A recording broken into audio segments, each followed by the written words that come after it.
Hello everyone, आज हम BSc second year math paper second जो कि मेजर माइनर इलेक्ट्रिक तीनों के हैं, इसका यूनिट थर्ड का चैप्टर 8 देख रहे हैं, जो कि सीमा की परिभाषा का उपयोग करके एप्सिलॉन माइनस डेल्टा विधि से हमें इस क्वेश्चन को सॉल्व करना है।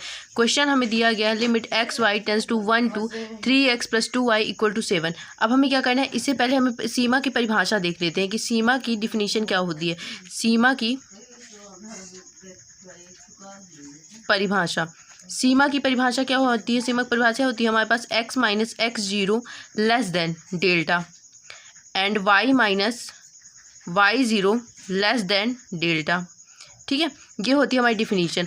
और देन f ऑफ x, जो हमारे पास f ऑफ एक्स वाई भी लिख सकते हैं, माइनस का l क्या होगा, लेस देन होगा एप्सिलॉन से। ठीक है ना, ये होती है हमारी सीमा की परिभाषा। अब इसी के थ्रू हमें क्या करना है, इस क्वेश्चन को सॉल्व करना है। तो यहाँ से अगर हम लिमिट देखें तो x की लिमिट हमारे पास 0 मान लीजिए, ये डिफिनीशन के अकॉर्डिंग ही आता है। y की लिमिट भी 0 है, तो f of x y equal to क्या होगा, हमारे पास l होगा। ये होती है पूरी सीमा की डिफिनीशन। ठीक है, इसको आप थोड़ा सा याद कर लीजिएगा। यहाँ पर x0 इक्वल टू क्या दिया गया है क्वेश्चन में, आप देख सकते हैं x की लिमिट क्या दी गई है, 1 दी गई है। एंड y0 यानी कि y की लिमिट क्या दी गई है, 2 दी गई है। ठीक है, f of x y equal to क्या दिया गया है, f of x y equal to क्या है हमारे पास 3x + 2y है। ठीक है, और l हमारे पास क्या दिया गया है, l यहाँ से आप लोग मुझे कमेंट करके बताएंगे l क्या दिया गया है। ठीक है, तो मैं लिख रही हूँ लेकिन आप उससे पहले कमेंट कर दीजिएगा। l जो है वो 7 दिया गया है। ठीक है, अब हमें क्या करना है, एप्सिलॉन माइनस डेल्टा विधि का प्रयोग करना है। इस क्वेश्चन में आप जब एग्जाम हॉल में जाएंगे तो आपके पास क्वेश्चन में लिख कर आएगा किस विधि से कौन से क्वेश्चन सॉल्व करना है। तो एप्सिलॉन माइनस डेल्टा विधि से हमें इसे सॉल्व करना है। तो मॉड ऑफ x माइनस 1 क्या हो जाएगा, लेस देन डेल्टा, ये हमें मानकर चलना है। और mod of y minus 2 less than delta, ये हमें मानकर चलना है। ठीक है ना, इसके बाद हम इसको थोड़ा सा सॉल्व करेंगे। इसको सॉल्व करने के लिए क्या करना होगा, हमें इसे इस पोजीशन में लाना है। तो x minus x0 less than delta, y minus y0 less than delta. अब f ऑफ एक्स वाई क्या दिया गया हमें, 3x + 2y, और l क्या दिया गया हमारे पास 7।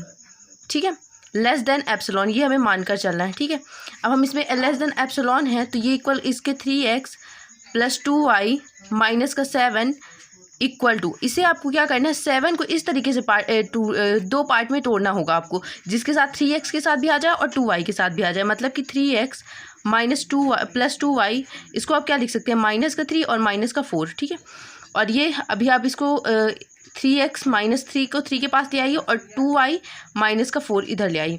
अब क्या करना है, अब यहाँ पे आपको ये वाली मेथड लगाना, पहले रुक जाइए, इन दोनों से क्या करना है, आपको 3 को कॉमन ले लें तो x माइनस 1 बचेगा, प्लस इसमें से 2 को कॉमन ले लीजिए तो y माइनस 2 बच जाएगा। और लेस देन इक्वल, इससे बड़ा क्या होगा हमारे पास, ये छोटा होगा, मॉड ऑफ, अलग अलग कर लीजिए, 3x minus 1 + 2 mod of y minus 2।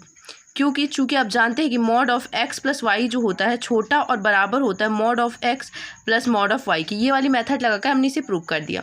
ठीक है, अब आपको पता है हमने इसकी और इसको क्या मान रखा है, डेल्टा के इक्वल। तो लेस देन इक्वल लिख सकते हैं 3 डेल्टा + 2 डेल्टा इक्वल टू क्या आ जाएगा, लेस देन, ये क्या होगा, ये लेस देन होगा किससे, 5 डेल्टा के। ठीक है, अब आप इसको डायरेक्टली लिख सकते हैं 3x + 2y माइनस का 7, आपने लिखा था ये लेस देन है एप्सिलॉन के, तो हाँ ये पूरा क्या होगा, लेस देन होगा एप्सिलॉन के, यही तो हमें प्रूव करना था। अतः लिमिट एक्स वाई क्या दिया गया है, एक्स वाई टेंस टू हमारे पास दिया गया है 1 और 2। ठीक है, 3x minus 2y equal to क्या है, 7। इट्स प्रूव्ड, यही हमें प्रूव करना था।